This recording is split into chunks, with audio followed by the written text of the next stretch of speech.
Month number 8. I really like this block in this section, but you might not at first, but stick with it and you will once we've gone through the process. But now I would stitch it while watching me do it for the first time because it's a lovely block. Okay, so we've got 3 packets again.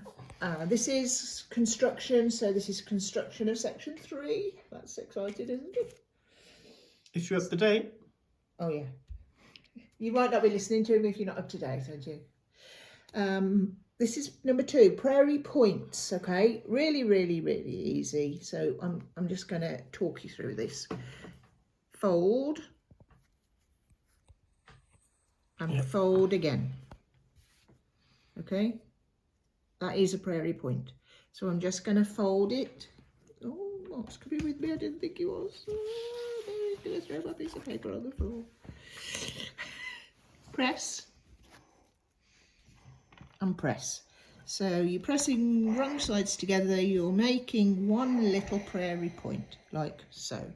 And as you can see here, right there, if you look there, you overlap them, tuck them into, so if I put it this way, you tuck the next one under there and just pin them into place to make sure they're even along your strip of fabric, like so. It shows you pictures, everything, that's fine. Okay, pièce de résistance. Now we're going to do these interlocking squares. Really make a great border. I mean, on a quilt they'd look amazing as all around it, but you have to bear with it.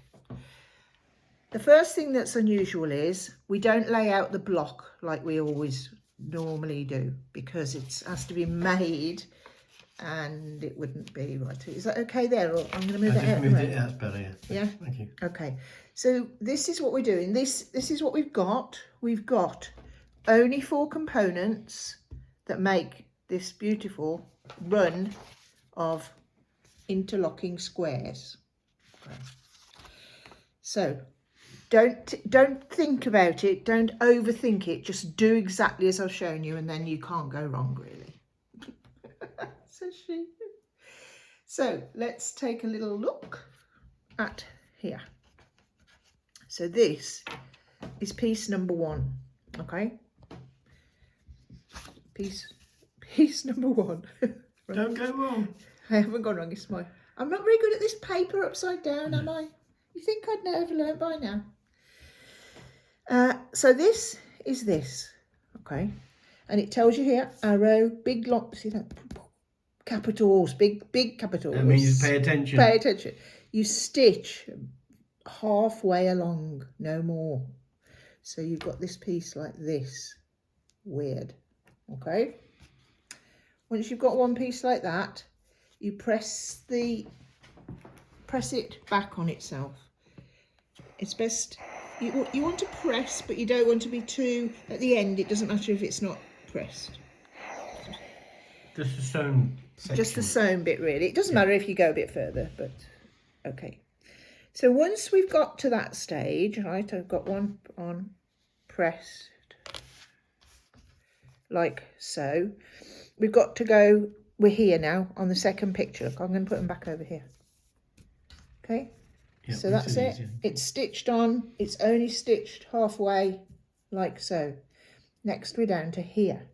So what we do then is we take another one of our rectangles and you put it exactly like the picture to there.